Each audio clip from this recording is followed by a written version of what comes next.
Hello, everyone. We're going to get started. It's shortly after 11 o'clock, at least where we are in the world. Thank you all for being here. My name is Helen Schroeder. I'm the marketing coordinator at Sigma Assessment Systems, and I will be your co-host for today. Facilitating this webinar, we have my colleague, Dr. Ariana Thompson, and we are very excited to bring to you one of our most popular succession planning webinars. We hope it helps you start the year off in a powerful and impactful way, and that this will be something that you can take back to your organizations to make a meaningful change. For those of you who are new to Sigma, we are a professional services firm that offers talent development, succession planning, and psychological assessments for organizations like you who are looking to build your internal talent pools. Sigma has been in business for over 50 years, so as a company, we have a lot of experience, and we're happy to be sharing some of that with you today. Before we get started, a little bit of housekeeping.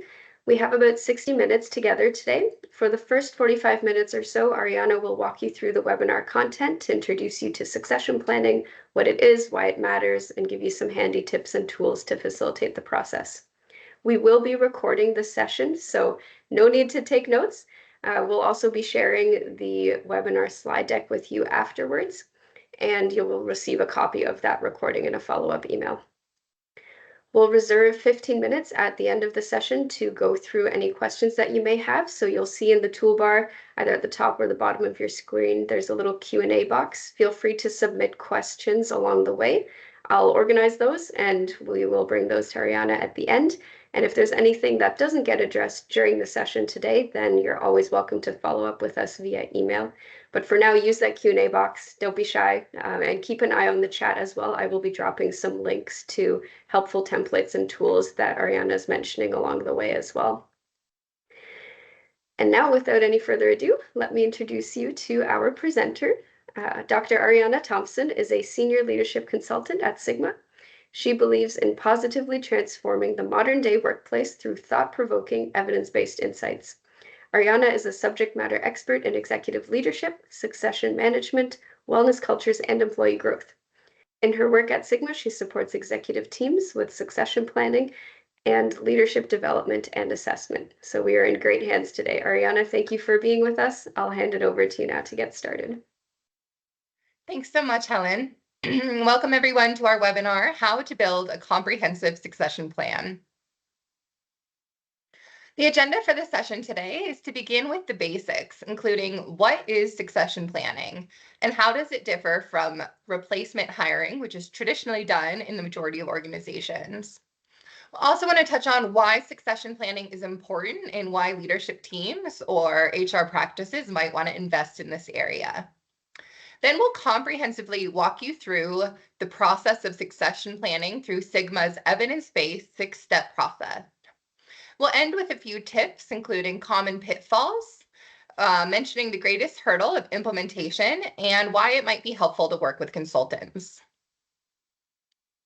So let's jump in. What is succession planning? Succession planning is the process of identifying and developing internal talent to fill critical roles when vacancies occur. So this is a bit of a mouthful of a definition. So just re-highlighting some terms, you're really focused on identifying and developing talent, making sure that talent is ready for when top people in your organization leave some gaps that you'll want to fill. So it's really proactive and it's really about identifying the critical roles in your organization, but then shifting that focus to the next generation and preparing them to take on those roles in the future. Robust succession plans share some core features. It should be goal-oriented. So hopefully you can come into succession planning knowing exactly what you want to achieve through your succession planning effort, and also how you will know if you have achieved what you were setting out to through key metrics. It should also be ongoing over time. So some people think of planning and they think of a one and done plan. You plan and then you execute. But in reality, succession planning needs to be iterative. You need to come back to your plan and change over time. And this is because it's dependent on the talent ecosystem inside your organization. So if people leave your organization or join your organization or any shifts in where people are positioned, it might require you to go back and update your succession plan. It also should be flexible to changing needs, circumstances, and priorities. So, for example, if you change a position on your executive team and create a new position, you might need to update your succession plan. If you have a new strategic direction as an organization, that can impact the competencies you need on your leadership team. So, your succession plan really should be adaptable and stay up to date over time. But if done well, a good succession plan will do some of the following things. It will build a pool of qualified candidates for each critical role. So we'll talk about critical roles later in the session and how each critical role will need its own bench of potential successors. And this is done by providing opportunities for employee growth and development. So again, we begin by looking at the roles in the organization, but at a certain point, it really becomes excuse me, very talent focused. You want to focus on the talent in your organization, growing them and readying them for the next role. And this will increase confidence in the company's ability to fill vacant roles. So if you imagine you're preparing people for a future role, the role becomes vacant and you're ready to take action with people who you've already prepared for that next position. One more thing I'll add here is that a good succession plan will leave a legacy. So this is something that's really important if you have leaders that are kind of struggling to move out of the organization, especially if you know that leader is headed for retirement. So that can be a really helpful thing to help focus on current incumbents, is focusing on what's the legacy you want to leave behind with the next generation. What is the legacy you want others to carry forward? So collectively, succession plans are important because they provide your company with a roadmap for continuity for when changes occur. All right, now we'll have our first poll of the session. We'd love to hear from you. Does your organization have a succession plan?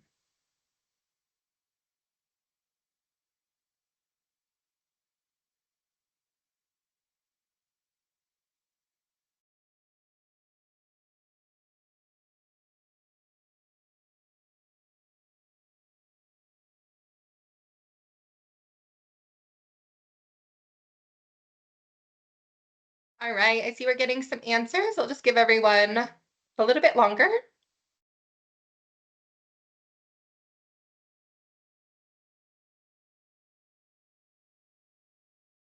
Thanks so much for your engagement today.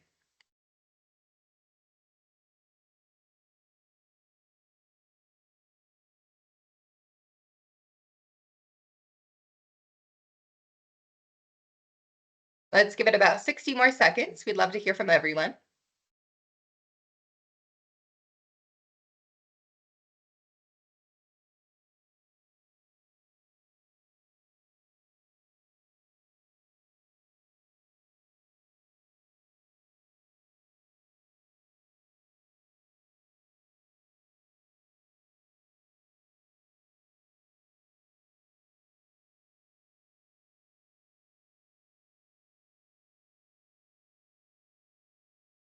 All right, so what I'm seeing here is that about 10% of our audience today does have a formal succession planning process. Another 20% approximately says most of our teams are engaging in succession planning, but there is no standardized process. The majority of the group, over 50%, says we have a few replacements in mind for people who might be leaving soon. 13% said we haven't thought about succession at all, and 4% said they were not sure. So it's great to know there's a variety of experience in the audience, and we'll try and talk to kind of all angles depending on where you might be at today. The next thing I wanted to talk about is the difference between succession planning and replacement hiring. So replacement hiring is a more traditional way of hiring within organizations where the timing is more reactive and you choose the best person available once someone leaves the organization. Sorry, So Ariana, oftentimes, I think we've lost your slides. Do you mind resharing your slide deck? sorry about that, everyone.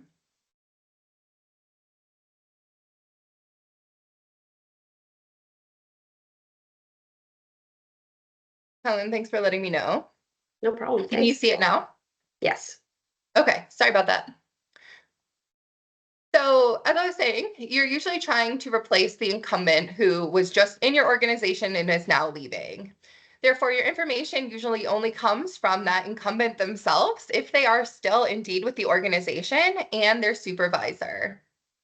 So the information can be a bit more narrow and biased by what is already occurring in that role rather than thinking more broadly about what the role could be. And you're selecting just one person, and it makes it slightly less objective, although hopefully there's still good selection processes being rolled out. But the timing impacts it so that it's somewhat based on being at the right place at the right time, and the process is done hiring as needed. To contrast that with succession planning, the timing is much more proactive. You're focused on preparing several different candidates for the role. And therefore, you choose the best candidate once the vacancy occurs, even if they might be different from the incumbent. And this is especially the case as you can leverage information from different sources. So you might have the incumbent themselves and their supervisor again, but we also in our succession planning process will ask multiple people on their team to give feedback. Could even ask somebody a layer up or a direct report for what is really critical in that role. Then you build an entire succession bench, a pool of candidates that you begin to prepare to be ready for the role.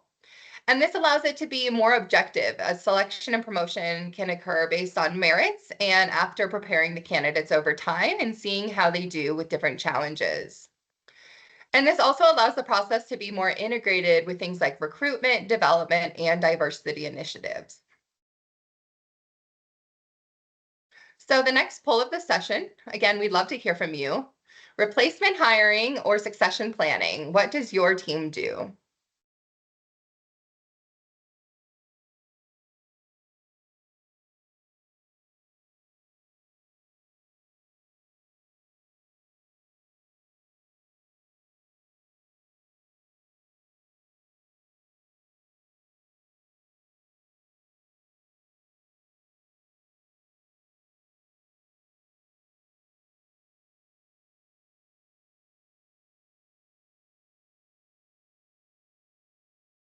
All right, so we're getting primarily 57% of the group says that they do a mix.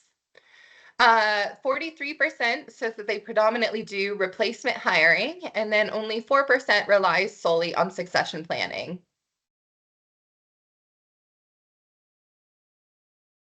So why does succession planning matter? This really matters because turnover is inevitable in all organizations, but succession planning can help you prepare for vacancies well in advance. And we are seeing that turnover does occur in most organizations. The average individual turns over from their organization every 2 years. So it's likely no news to us that this turnover, this influx and outflux of people in our organization can be happening. So we really want to prepare for when that does occur.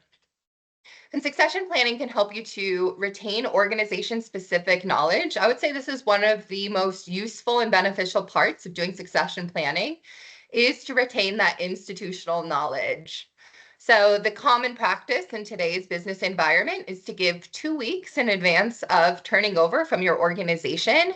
And during this time, organizations are usually scrambling to get that documented, the institutional knowledge of that individual. And the longer the individual has been with the organization, the more important this becomes. But in reality, it tends to be the individual is already having one foot out the door. Maybe they're being helpful by documenting some SOPs, but in reality, you haven't necessarily captured the full breadth of knowledge that that person had in the same way you could do if you were doing succession planning. And let's say someone else is able to job shadow them and really transfer that knowledge in advance. It also helps organizations to motivate employees to engage in succession planning, and especially through creating a culture of growth and development. So again, when we talk about turnover, lots of organizations are motivated to reduce this as it's very costly and disruptive to the organization.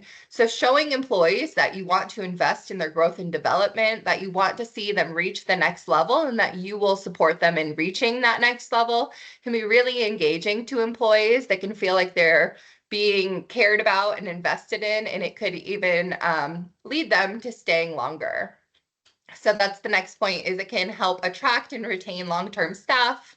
And if you cultivate this internal culture of development and internal promotion. This can eventually lead to you being able to attract more top-tier staff, especially as these things are commented about on things like Glassdoor and other sources. And lastly, but not least, is improving objective decision making, as oftentimes in succession planning, leaders will have just one person who they think, yes, that person is my next successor. But succession planning is really about looking across the organization, considering multiple candidates, taking action to prepare them, and then seeing which person is truly the most capable for the role. So now we'll talk you through Sigma's 6-step succession planning process. This slide is just an overview slide, and we'll be talking about each step in greater detail. I'll talk about them at a high level now, just so you can anticipate what the 6 steps are that we'll be going through. The first step is to identify critical roles, then build success profiles, then nominate successors, assess development needs, begin developing talent, and measure progress. I also want to highlight some of the forms that are in kind of that green-yellow color on the right-hand side. And these are references to templates that we have for succession planning at each step that are actually available for free on our website. If you want to go to sigmaassessmentsystems.com, you can download any of these templates for free in the succession planning section of our website. So some really helpful tools there. All right, step 1, identify critical roles. The goal here is to identify the roles your organization should target as a part of your succession program. So a critical role is really any role in the organization where if there was a vacancy, it would cause challenges to operations. Arguably, all roles exist in an organization for a reason and would therefore cause challenges to operational functions, but we really want to focus on which ones are most key and critical and would cause the greatest disruptions. For this reason, we usually begin by starting with key roles such as upper management and senior leadership positions. Oftentimes, our organization will work with clients and really go at that C-suite level to begin succession planning. However, it's important to consider critical roles across the organization, and critical roles could even be administrative staff or people who are individual contributors in highly technical roles, such as being a software engineer at a company where its software product is its main offering, and losing someone could really hurt the organization. So as you're looking at critical roles, you might even consider areas with high dependencies or little overlap in skill sets in your team members. At this step in the process, it's okay to consider both essential people and essential positions. Later in this process, we'll really emphasize looking at the role itself, just so we can stay more objective on what the role requirements are.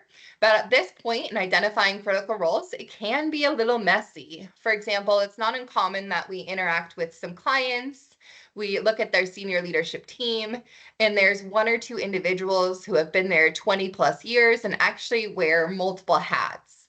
So at that time, you have to look at that essential person, look at all the roles that they're containing, and sometimes even break that role up into 2 or 3 different roles in order to find someone who can accurately replace all the different functions that they're currently doing. Once you have identified these critical roles, you can begin to build a success profile for each critical role. The goal here is to describe the competencies that are needed to perform each role. So we go about this by building a Sigma success profile for each critical role. And there are multiple things that are contained on this success profile. We have some basic information such as where they're working, which department they're with. We also draw in information from the job description. So if there is, key education, years that they've been doing a certain type of role, that'll be included. But then we really move on and focus on competencies. So we want to know what kind of competencies are necessary to be a leader at this organization, what kind of competencies are needed for this role, and what kind of competencies will be needed both today and in the future. To give you a sense of what a success profile looks like, I've provided this example, which has been adapted from a real client experience. And this one was for the position of an HR director. And we'll call the current incumbent Jane Smith. And they were actually had an expected vacancy of the end of last year. So we should update this now, but you can imagine that they were a 5-star priority. We put some of the basic demographics for the position. So they're located in Austin, Texas, a level 2 and in human resources. And then you see some of that information that we get from a traditional job description and the position criteria. So to be an HR director at this organization, it was expected to have a bachelor's in HR or related field, have 8+ years in HR, and have experience in leading teams, designing HR programs, knowledge of benefits and payroll, and as well as being skilled in leveraging HR software. But then we get into the competency portion of the success profile. The middle column describes leadership competencies needed to be a leader at this organization. And you see we have leadership competencies for today as well as 2 for the future. So depending on the strategy and future outlook for your organization, we also will develop future-oriented competencies. So to be a leader at this organization, they were looking for skills like decisiveness, objectivity, prioritizing, and communication, as well as future-oriented skills such as social astuteness. Then we have the core role competencies. So these are more focused on the role of the HR director today and in the future. So you see some of those competencies are things such as open-mindedness, valuing diversity, attracting staff, and developing and coaching others, with the future role competencies being vision and client customer focus. So I hope this gives you a greater sense of what a success profile is and what is some of the type of information it would contain. At this stage, you've identified the critical roles and built a success profile to understand those roles, so you're ready to nominate successors. The goal here is to consider potential candidates for each of the roles. So at this point, we challenge leaders and individuals to not only include direct reports, but really cast a wide net at this time. Think of people in cross-functional roles or other departments and teams who might be a fit for this role. Now, sometimes that's not always possible. Imagine you had a senior engineer. You probably have to get engineers from your team in order to feed up to that role. Other roles might be a little bit more open, and you can consider people from across the organization. At this time, you want to think of it like a leadership pipeline feeding into your role. You are not choosing the next successor at this time. You are simply considering who might be a potential successor who would be worthy of future development. And another key point is to consider candidates who might be ready for the role soon, as well as those who might be ready in a moderate to long-term future. So we even look 5+ years out when considering successors, especially if the person who is currently in the role is unlikely to be moving soon. Yes, we would often have a few people who would be ready sooner, but it's okay to include people who will need to take on even another role before they're ready to take on the position you're planning for. So here's an example of a succession bench that we might use. There can be a variety of number of people on the bench. It really will depend on your organization, how many people are in your organization, your team, how specialized the role is. But it is good to have a minimum of 2 to 3 people, but sometimes we see as many as 8 people being on the succession bench. You see here that you can have a level A, B, and C candidate. So a level C candidate would be ready in 5+ years. A level B candidate would be ready in 3 to 5 years. And a level A candidate would be ready in 0 to 3 years. So for the same position of the HR director that we're calling Jane Smith, she has 2 level A candidates. You can see there it's Jerry Cole and Katura Zahn. And then 1 level B candidate of Sarah Jensen. And then in the middle column is actually the date in which they were added onto this form, just for tracking purposes. You can track progress over time. So you see that Sarah Jensen was added in June 2023 as a level B candidate. But Katura Zahn, she was added as a level B candidate in April 2022 and has since moved up to a level A candidate in June 2023. So that just gives you an example how people can move up on the bench and how you can track when this happens with some dates. Lastly, we also put a succession path. So you see for the level A candidates, the next position, their current position is an HR manager, and the next position would be the position of the HR director.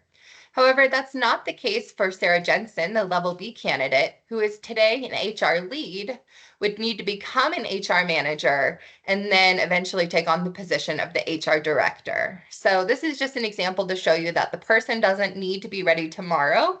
They might even need to take on one more role before they be ready for the role you're planning for.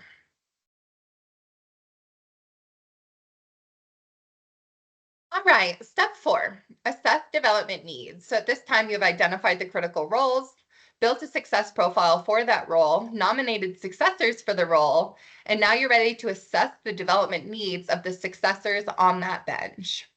So the goal here is to identify candidates' development needs. And assessing candidate skills really serves a number of purposes. Obviously, you can first and foremost determine the areas of strength and development. So that's really what this whole step is about. But you can also validate each candidate's position on the succession bench, as well as assess a baseline of skill in which you can evaluate future coaching or developmental success. So where they are today versus where they'll be in the future. And there's different ways that you can assess development needs, but one of the best ways is by using a scientifically validated psychometric assessment that measures skills relevant to the succession position. But there's other ways you can do it as well, such as leveraging performance reviews, 360 feedback, different things like that, where you can really get at where is this person doing well and where are they needing to grow on. We are called Sigma Assessment System, so we do have few assessments that would be available to you if you are interested in doing succession planning and complementing that with some assessments. This is an example of our leadership skills profile, where we take the same competencies. We have a 50 competency leadership model that we use for the succession planning success profile and then gets assessed in this assessment as well. So you see here that number 3 strength of this individual is open-mindedness. So if they were looking to take on the role of the HR director, the open-mindedness was a competency that was on there. So that would be something that they would identify as an area of strength. However, another one that was on there was attracting staff, and I don't see this at the top. So it's possible that attracting staff would be a development area for this candidate. So once you've assessed the development needs, you're ready to take action in actually developing talent. So the goal here is to use coaching or development efforts to take potential candidates and guide their development into capable successors. Developing talent involves helping candidates to determine their development priorities. So you've assessed development needs. Now you want to really highlight which ones you want to work on. Then finding opportunities to learn and practice new skills, and overcoming obstacles and challenges along the way, ideally through leadership, mentorship, and coaching. So there's a lot of different development activities that you can do to support people who are on your succession benches. Some things include job shadowing, coaching, self-directed learning, and group training. Although there are many others, such as mentoring, peer learning groups, continuing education, getting certifications, and beyond. So this is just a kind of simple template that we have to get people thinking about planned development activities for all the people who are on their bench.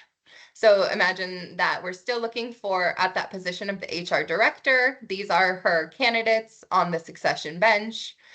The first 2 are level A candidates and the last one is a level B candidate. So because Jerry Cole and Kajara are level A candidates, we would recommend they get job shadowing and coaching as well as group training.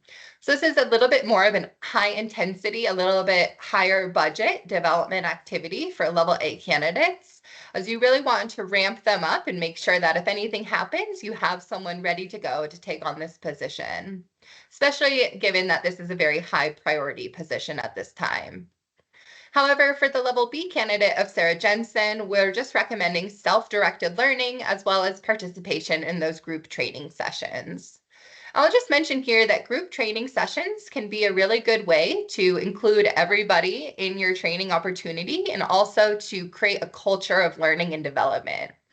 So you could take some of the leadership competencies that are required, let's say, on the leadership team and create a training just based on that. That really helps align people. So some of the leadership competencies for this group were prioritizing or communication or decisiveness. So you could give a group training just on that, for example.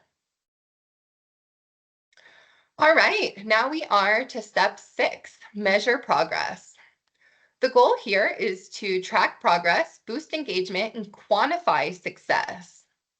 So we like to say that the best metrics to use are the ones that will reflect success in your company. So you'll want to think about what it is that you're heading towards, what your specific organization's goals are, and how you'll measure success in that area.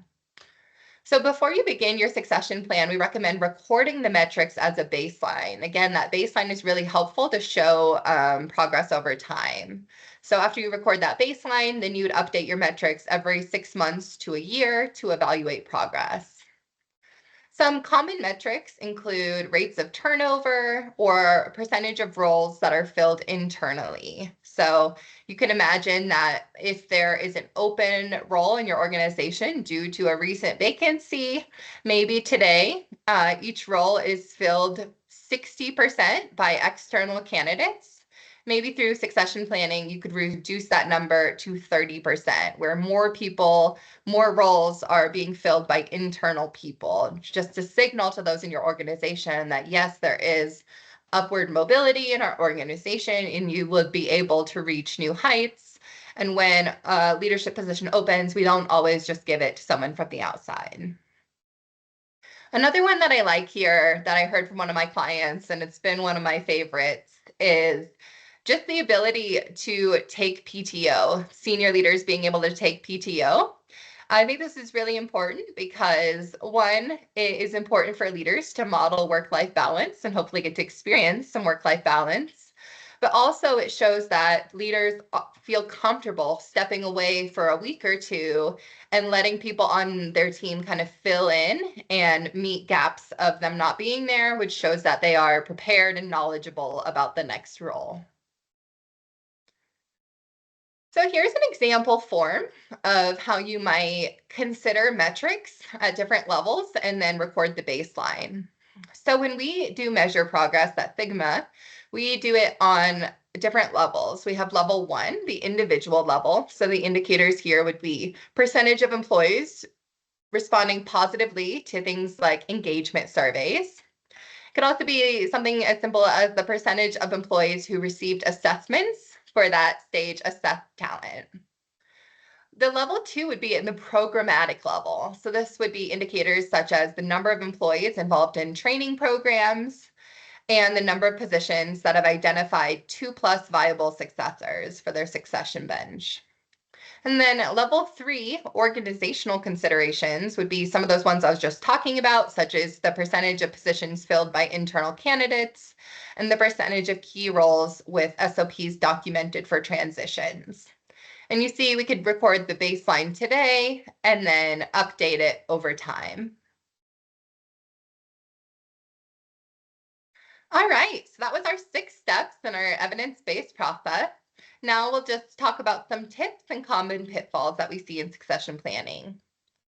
Some of the most common pitfalls include exclusively focusing on the executive level.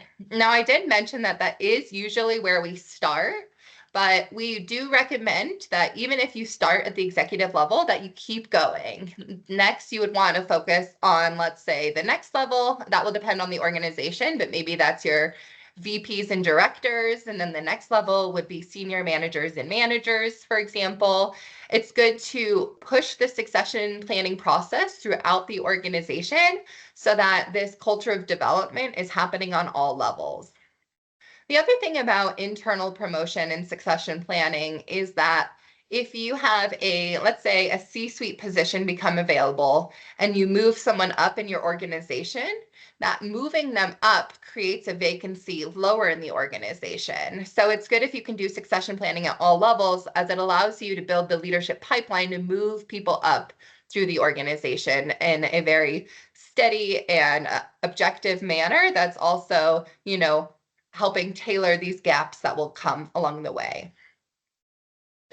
Another common pitfall is keeping succession planning a secret. So, this is kind of the most touchy part of succession planning that we experience with our clients. And a lot of organizations are very hesitant to share that they're doing succession planning. They're scared that it means that there's uncertainty within the organization, that they'll have to pick one successor and it will create conflict.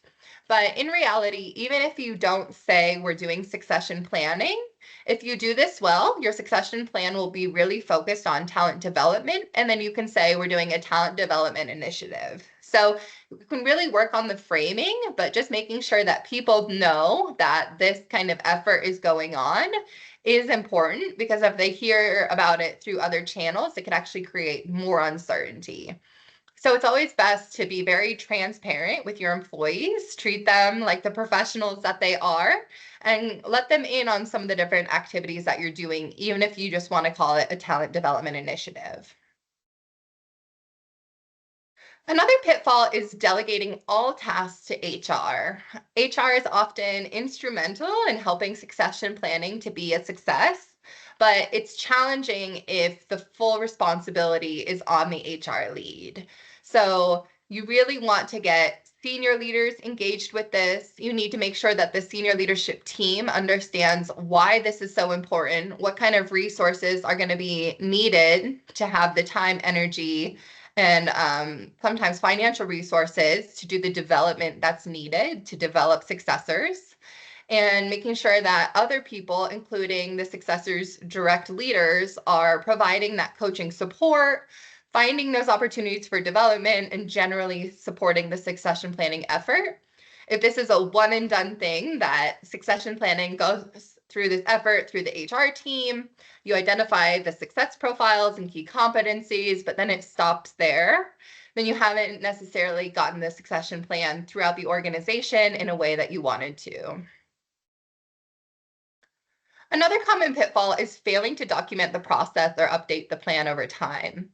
That's a little bit similar to what I was just saying, what I was saying in the beginning of this session, where it's really important to keep the plan updated. We do see organizations that get excited about succession planning, go throughout the whole process. Let's say they have this success profile and succession bench for their first two levels of leadership, but then it's possible that that plan could never get updated from there. And that is really challenging, as it won't reflect the current state of your organization.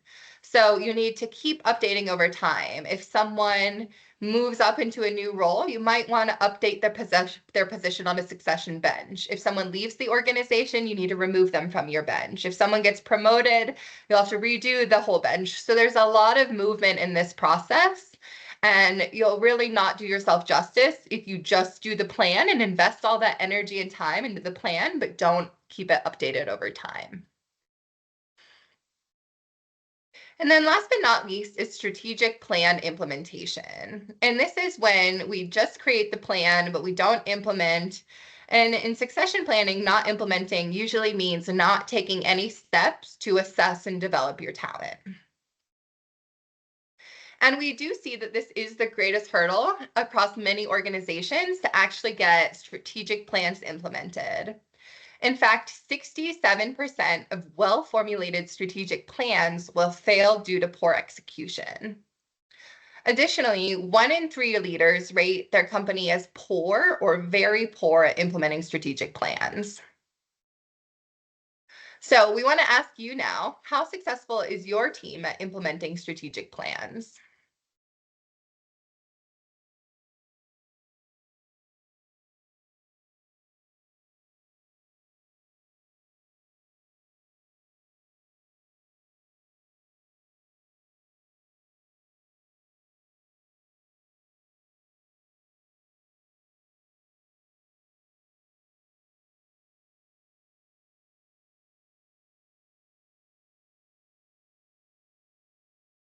I'm going to give it another 60 seconds to get a few more responses in there. Thanks for your engagement. Love hearing from you.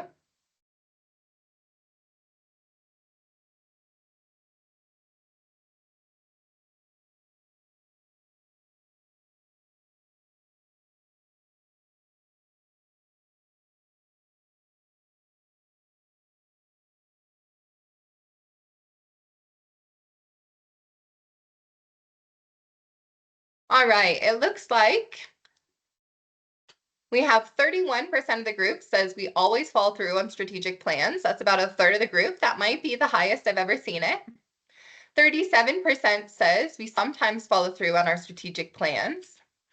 12% says we create strategic plans but rarely follow through. And then another almost 20% says we don't really create strategic plans at all. So thanks so much for sharing what's happening in your organization.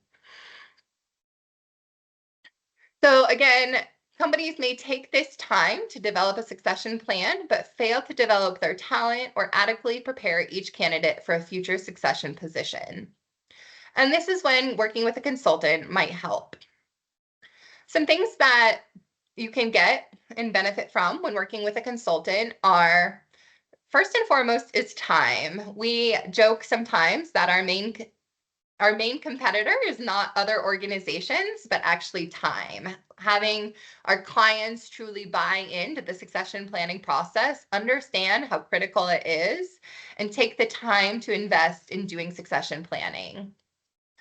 And this is something that consultants can really give you by having tried and true processes where we walk you through our 6-step process that is very well developed, and we have these templates, and it can really save you a lot of time and you can benefit from a really good process.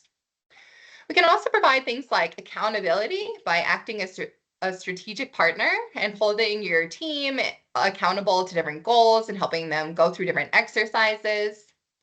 Can also support with objectivity by helping people to really consider the role itself and get away from just having one identified successor in their mind, but really see the breadth of talent in their organization and just allowing that time to see who truly does rise to the top. And we do often see that who people pick at first is not always who they pick at the end.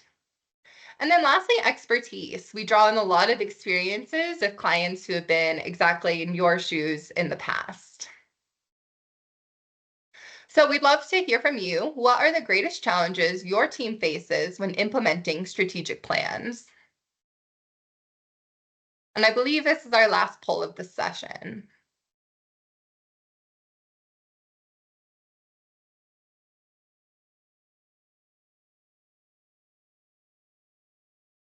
We'll be pulling that poll up for you in just a second here.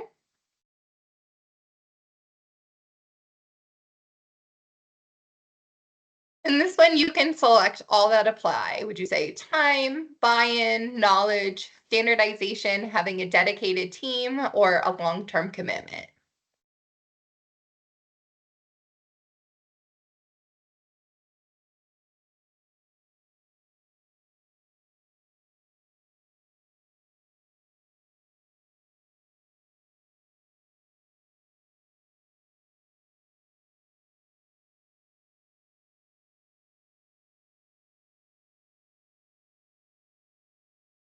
I'll just give it about 10 more seconds in case anyone is still getting in their answers.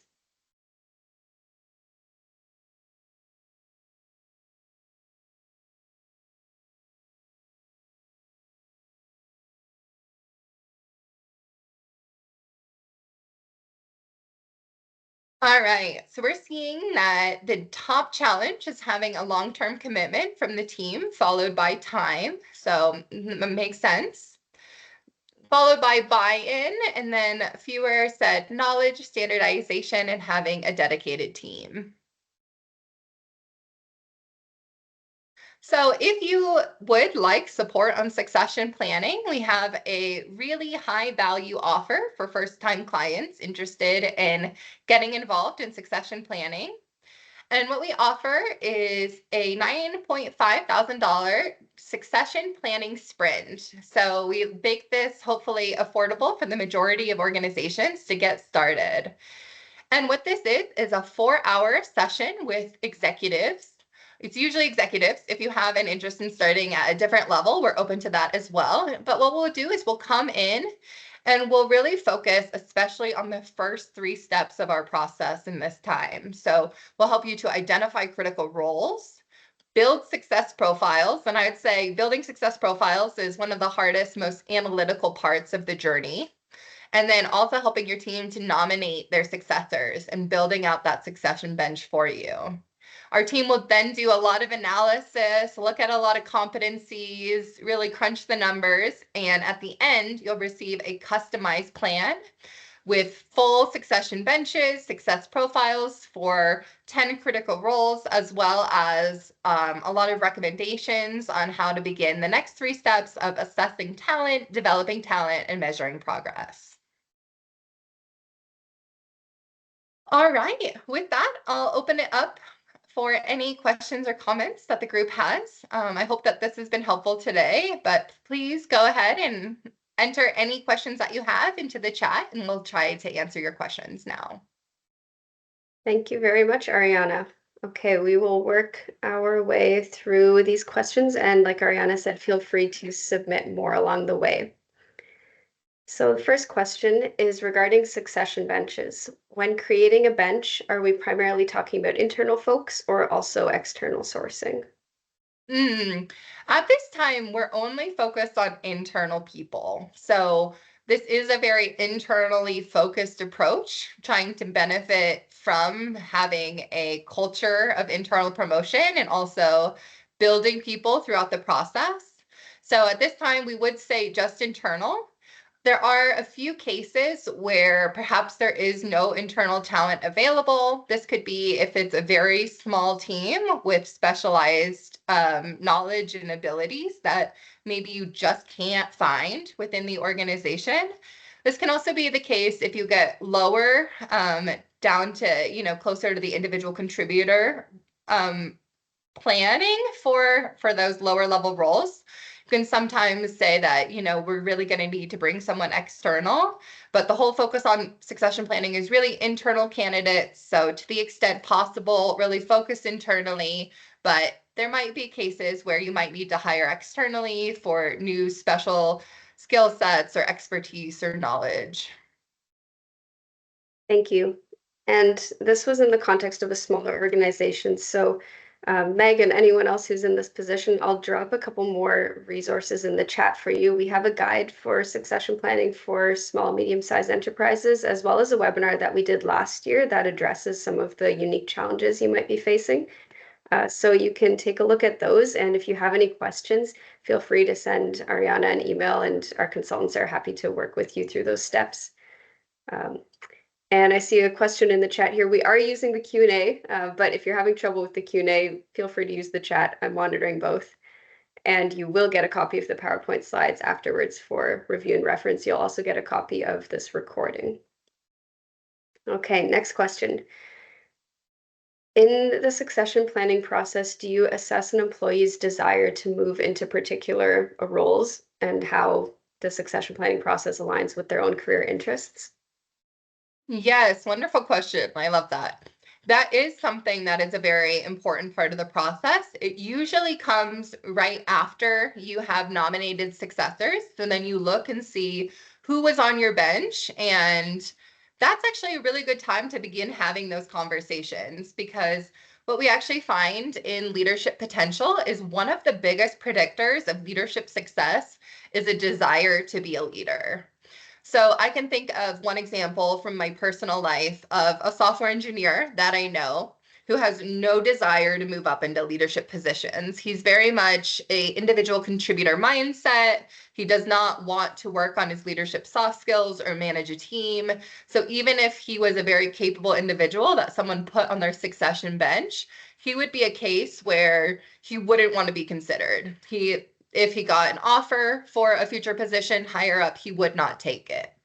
So that just goes to show that this is a really important consideration.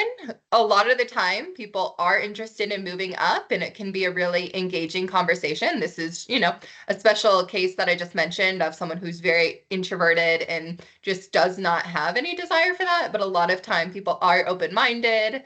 They want to advance in their career. They want to take on new roles. So that is common, but it is really helpful if you sit down and talk to them and say, where do you want to go? If you were offered this type of position, would you be interested? Are you interested in taking on additional development opportunity? I myself have mentored a few people, and I always ask them, are you interested in mentorship? Would you like this development? And usually people are very interested, and they say, thank you so much for considering me and for this opportunity. But it is important to go check in with those individuals at some point and really understand what they want and what they'll do, to get to the next level if they're interested. Thank you very much. Okay. Regarding development, is the onus for providing development opportunities on the person who's currently the incumbent of that critical role?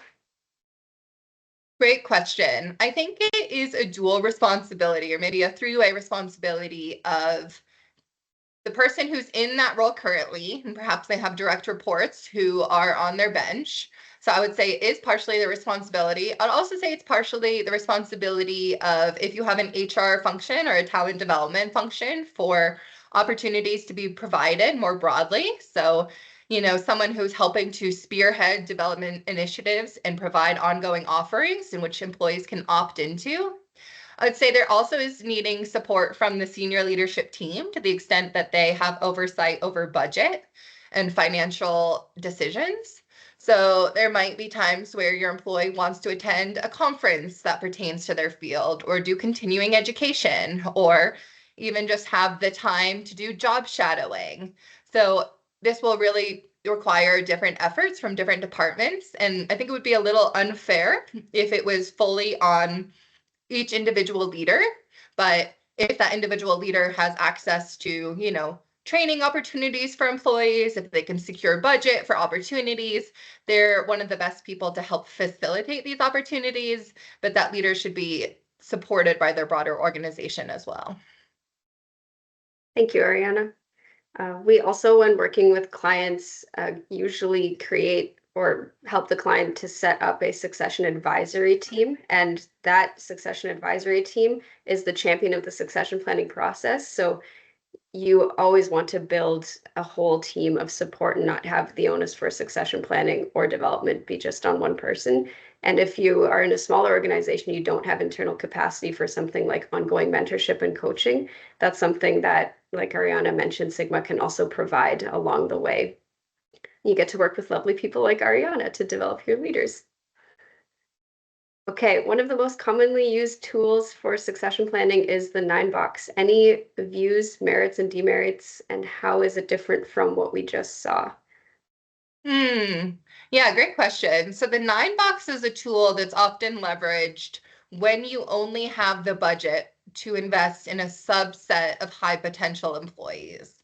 So that is usually the case when you're just trying to identify the top of the top, and then you'll invest budget in that. So let's say it's budget for executive coaching and assessments. And so the 9-box is a little bit similar. So we do offer 9-box technique for the people who want to leverage this type of approach. And the way you do a 9-box is first, you would want to collect performance ratings, ideally unbiased performance ratings from most often leaders of the person in that role currently, and get some of their performance data. You can also take a 360 approach where the 360 means all around. So you ask the direct report, you might ask their direct reports, colleagues, clients. That's another way to get more objective data by getting, data inputs from a 360-degree lens. So that would be one axis of the 9-box. So that would be one data input. And then the other one, we use assessment. So in this case, we would use the leadership skills profile that I showed you, and we get a numerical score for each individual, and we put that on the other axis. So then you see for each person where they end up on that grid. So if they have high performance ratings and high assessment ratings, they'd be in the top box. If they have low performance ratings and low assessment scores, they'd be in the lowest box. And from there, you create a 9-box grid where all individuals are plotted somewhere in those 9 boxes. Then from there, you have to decide how many people you're investing in. So let's say you know in advance that you only can be investing in 20 people. Then you would take the 20 highest people, as after this analysis, they have the highest potential according to the 9-box approach. But We don't recommend that all the time for succession planning. We like to take, whenever possible, a more broader view of developing people. We try to figure out ways to develop all people for all critical positions, but that's just the approach if you were doing a high potential program. Thank you very much. And I'll drop a link in the chat as well to that template and process that Ariana mentioned with the LSPR and the 360 feedback. It's a little bit more data driven than your usual 9-box, and Sigma has a template that you can use if you're interested in checking that out. Okay, last few minutes. Oh, good. The rest of the questions are technical. We talked about the slide deck, and then there was a question about SHRM and HRCI credits. So for SHRM and ATD, we are pre-certified to offer professional development credits. So I'll just launch a quick poll here, and please let me know if you would like to get credit for either SHRM or ATP professional development. I will need to send you a certificate for SHRM, a certificate of completion, so I'll need your names. And then you will receive a follow-up email with the code that you need to get those credits as well. So I will leave that up. You can just pop that in the corner if you don't need it for the moment. And I will also mention that if you liked what you saw here today, Sigma does offer other webinars throughout the year. Some are succession planning related, some are talent development related. So I'll share the link to our events calendar in the chat for you as well. You can take a look, and if there's something that you would like to see that is not currently on there, please don't hesitate to send us an email. We want these sessions to be practical for you. So we would love to hear from you. And speaking of feedback, if you would like to tell us what you liked, what you didn't like, we also have a very brief feedback survey. We are always iterating on our webinars to make sure that we're producing the best resources that we can for you. So there's a QR code and a feedback link as well if you have a minute to tell us what your thoughts were. And apart from that, I would just like to say thank you all for joining us today. We hope that this session was valuable for you and that you will be able to take what you learned today and make an impact at your organization. Oh, and I just see one more question in here. Sorry, we do have 2 more minutes. So Ariana, I'll just run this last question by you. Do you ever find that people are demotivated after being on the bench for some time and there's no movement? In that case, do you talk about benefits of development beyond our organization or your organization, again, in the context of a small company? I think it's a very fair question because, people do want to move up, and sometimes people can feel even impatient in doing so. Or there are times where you're considering multiple people for a position and one person ends up getting the position and the others don't. So I think it's really just about having compassion and listening to the individual and thinking about, what their concerns are, what they need. If hopefully you can draw that connection of the benefit of development even without a new position. I've heard some leaders, if specifically in the case of a CEO position where the people who didn't get the position were very unsatisfied, and then that leader actually helped them find positions at other organizations. So it can happen sometimes that, if one high potential individual really wants a position and they get passed over, there is never an opportunity, they might get dissatisfied. But the extent to which you can keep a two-way dialogue going, try and meet their needs as possible. If they don't get one position, trying to consider them for another one, things like that. But at the end of the day, it's never perfect, and we can just do our best and try and provide opportunities, but sometimes one person will be picked over another.